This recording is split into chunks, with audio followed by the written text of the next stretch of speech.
Well, Jane Krakowski, you are back at the Emmys. You've had 4 other nominations. This is number 5. I'm going for my 5th Emmy. Here we are again, Chris. How in the world did you and Tina and Robert and that whole crew get together again? Well, it was, well, from my perspective, a wonderful story, because here we are today. But as you know, when 30 Rock finished, we all sort of went through our different worlds of getting jobs and starting over as an actor, as one does when they become unemployed again. And I knew of Tina's new project, and she had mentioned that there might be a role for me in it, but nothing was solid or solidified. And so I went on and made a different pilot, actually. And we found out, we got that, you know, it was one of those days where I got that dreaded call from the producer and the creator saying that the pilot was not going to be picked up. And I was, you know, dejected and felt terrible, and I didn't know which other of the actors to call first and say I was sorry and commiserate with. And within like 20 minutes, I got an email from Tina saying, would you like to come on my new show? And I wrote back, yes, exclamation point. And I was in. I had no idea what the character was. I didn't know if she wanted me to work in craft service or even act. I wasn't sure. But I was going to be there, whatever she wanted me to do. It was a very yin-yang half hour, because I'd gotten terrible news and then amazing news in the same half hour. Did you know that the other one was not picked up, or was it just a good fortune? No, we had just gotten that dreaded call. We had just found out. Did she know that, or did what? Oh, did Tina know that? I think she did. I think. Oh, okay. I don't know if it was on Google Alert or something. I don't know. I think she did know. Yeah. Maybe secretly behind the scenes, she made some call to somebody and made sure that that pilot didn't go forward. I don't know if those things can happen, but I am very thankful to be back working with their genius. I feel very lucky. I don't know what good luck bestowed on me all those years ago when I walked into a room at Broadway Video to meet on 30 Rock, because we're here starting our 9th season of television together. I interviewed Robert Carlock last week, and I asked him this question, so I want to get it from your perspective. Yeah. I asked him, how do you, but you've got the same actress, Jane Krakowski, how do you keep Jacqueline and Jenna as different people? Yeah. Well, you know, it's funny, Chris, because when we first started, before the show came out and we were introducing the show to critics and Netflix and viewers alike, there was initially a great comparison between the two. And I think it surprised me a little bit, because I knew where the character grew from episodes 1 through 13. And I thought each episode she grew further and further away from Jenna, or the similarities. Certainly, they're written by the same comedic voice with the same timing, so there's going to be a cadence to the comedy and to the dialogue that is going to be similar, and I am happily forever linked to 30 Rock and them and that particular show. So I do love that they have made Jacqueline so much more vulnerable than Jenna ever would even know what that word is. I don't know if that word was in her vocabulary. And I think they worked very hard to get her to a more grounded place by episode 13 of season 1, and to some actual self-realization. Not delusion. Actual. Robert talked about that, and your episode submission for the Emmys is the 2nd one, so it's not like deep in the run. And he said some of the emotions you got to show in that episode, Jenna would have never shown or even had the capability of showing. So he loved that about that episode for you. He did, and I actually put the decision in their hands this year. Because it was so unexpected that I got nominated. I really did not expect it whatsoever. I hadn't really considered what episode I would put in. And in fact, once we were bought by Netflix, they re-edited the episodes to, if there were jokes cut for time or bits of story that were taken out for time or that the content wasn't appropriate for NBC, they re-put them back in once we knew we were going to be airing on Netflix. And there wasn't that much to play with, but they did put back certain things. And I actually hadn't seen all the episodes with the new edits over again. So I actually was torn between 2 and 13, believe it or not. And they're very sort of, I think they were very yin-yang episodes for the character. If you could submit 2, I think it would show the range of what they wrote for this character, because where she started at the height of her crazy, and where she grew to a much more grounded self-realization place. And also we see her in 13, you also see her flashbacks to her childhood, and ultimately by taking out her context to see that she's not who you think she is. I was going to ask you, it took me by surprise when we find out she comes from an American Indian background. Did you know that going in, or when you got that script, was that the first time you knew it? Yeah, I saw it at a table read, which is one of the great delights. Table reads are one of my favorite things that we did on 30 Rock and as well do on Kimmy, because the scripts come out, they're literally still hot from the Xerox machine by the time we get them. So that you're kind of reading it cold in the room of all the production teams and writers, and everyone who creatively makes the shows. And I remember reading that and like going, seeing it like a sentence out, going, wait a minute, what?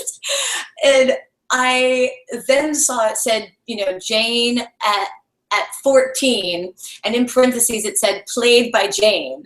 And inside I got like a little yes. Because this is exactly what I love the most about working with Tina and Robert. Nowhere else would anybody ask me to play myself at 14 or in these flashbacks. And there was, when 30 Rock ended, which was obviously a wonderful run, and we all, there wasn't a day that went by that we didn't appreciate the material that we were all given every day on that show. And that now continues for me with Kimmy. But when we all looked around at the end, we went, you know what, this was once, we're not going to get to be asked to do this kind of material. This was its own thing. And I feel like that's what I love about working with them. Everything they asked me to do, I know there's nowhere else I'm going to be cast to be able to do this. And I'm very thankful for that opportunity.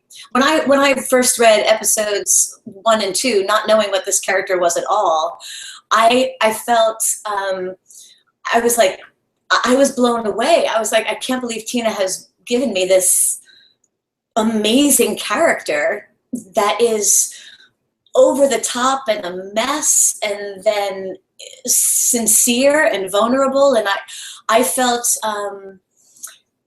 a responsibility that she believed I could pull it off.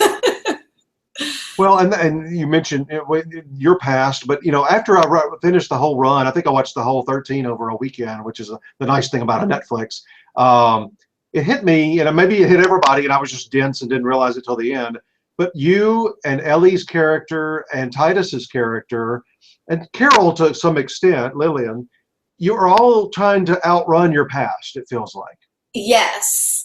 And I think that was one of the themes that they wanted to bring through, that we all have our own bunker, so to speak. Obviously, the story taking place through the experience of Kimmy's experience in an actual bunker, but that I have made my own gilded cage, and Tituss has his own identity and bunker. And so I think I loved that. I felt like Jacqueline was an onion, a full onion, and as each episode that we read, we pulled back another layer of the onion to find out who she really was. And when you think about it, for someone to recreate themselves, so this A to Z journey that they wanted to give Jacqueline, coming from her Native American past and upbringing to an Upper East Side socialite wife and mother.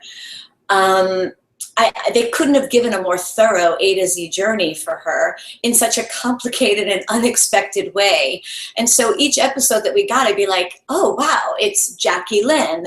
And that's hilarious and genius. And then we would, we'd pull back each layer as the character developed. But yes, that was definitely a noted theme that they wanted to have with all of the characters. And I know, and I look forward to learning more about Lillian's past, because in passing lines, she is a very complicated character.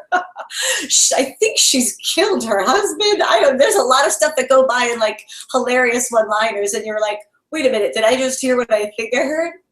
Well, Tituss said the same thing when I interviewed him. We were talking about his character being over the top and all, and he went, have you ever heard all the things Lillian says? He says, I haven't killed anybody. And that's why I was a little bit torn about episode 13, because that was one of my favorite episodes for my character through the whole season. And mostly because of the road trip with Carol Kane. I mean, I didn't know how our characters were ever going to meet, because in season 1, all the characters were kept. Kimmy was our link, but we all were sort of kept in our own worlds pretty much. And they actually distributed episode 13 in 2 parts. They did the whole trial part first, and the B storyline with Carol and I came out almost a week later, so I didn't know what we were going to be doing. I was worried I wasn't going to be in that episode or something. And then when they gave it to me, I was like, no way. I mean, a road trip with Carol Kane, this is... Thelma and Louise. Yes, it was, and she's one of my actress idols and comedy heroes, and so it was an honor to be on a road trip with the great Carol Kane. Well, speaking of actresses, I wanted to bring up, your category has 8 supporting actresses, the most it's ever had. But I don't think that's a negative. I think it just speaks to, not just in comedy, but drama and movies and miniseries. Women on television right now, the last 4 or 5 years, it's just never been better, has it? Well, I just think television in general has not been better. There are so many platforms for great television, and it's happening. I am blown away with the talent, the writing, the themes that is on TV at this moment. And I'm so far behind. Like I'm embarrassed to tell you, or my Netflix employers, but I'm like on episode 4 of House of Cards, and because I'm so far behind, and I'm like, that is a great show. Like, I feel like I've missed the water cooler conversation because I'm watching it so much later. But that, of course, is the beauty of streaming and Netflix. You can watch it when you're ready and available.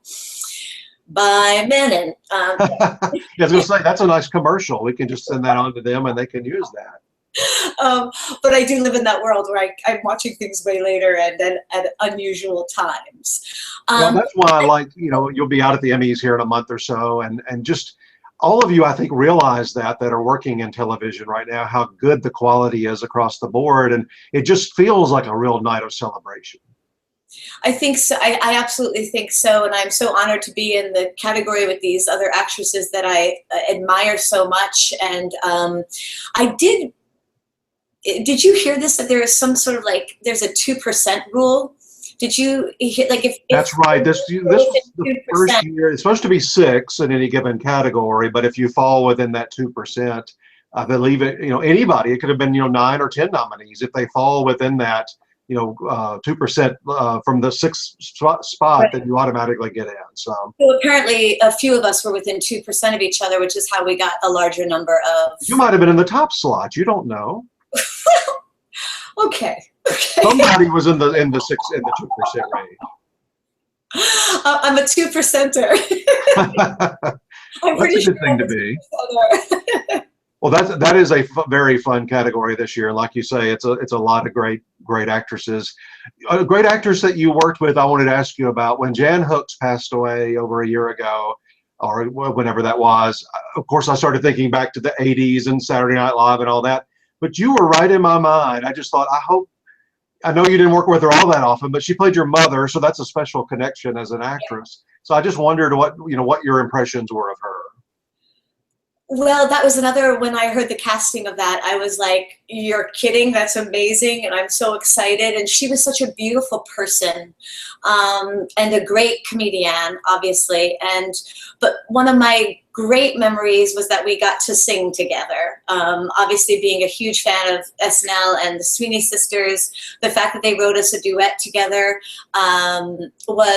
that was one of those days where I looked around. I think I went to Tina, who is in the scene as well. I just went, because that is one of those great moments that you say, wow, how did I get here? This is pretty awesome. Well, I'm so glad you got to work together. She was part of that great, over the years on 30 Rock, how many great guest stars did you have? And you're already starting that tradition after just 1 year on Kimmy Schmidt. Yeah, we've had a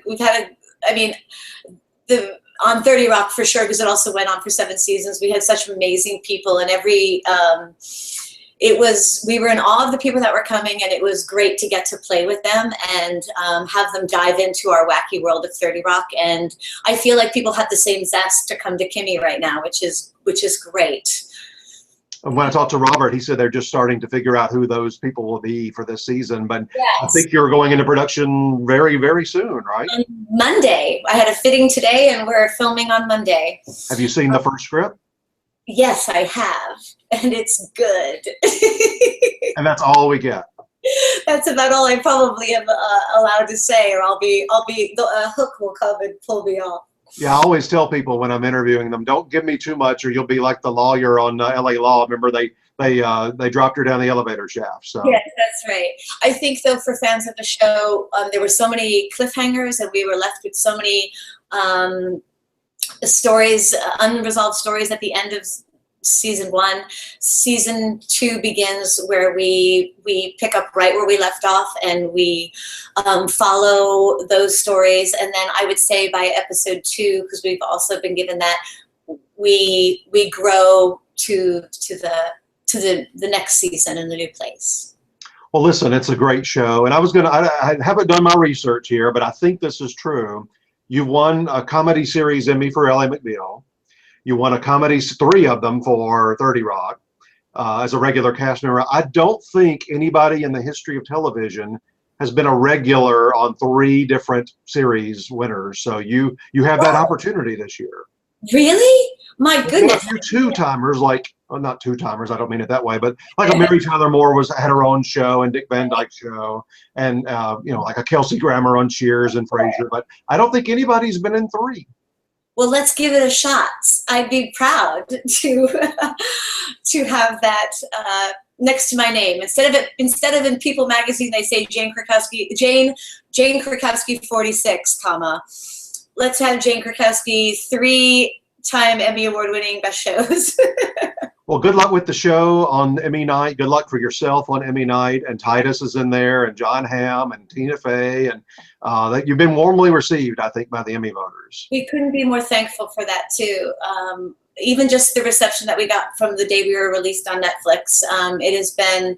It's been an incredible joy from the day of being hired and coming into this whole process, and seeing all the cast and crew the crew and the production teams from 30 Rock, which were, I would say, 95% the same when we got to Kimmy. And the joy we had making season 1 to the warm reception the show was given. It's just been, we're so thankful. It's been a blessed ride so far. Well, good luck with all of that, and can't wait for second season. I guess maybe spring of next year, something like that. I hope so. The sooner the better. We got to make them first, but the sooner they can release them, the better.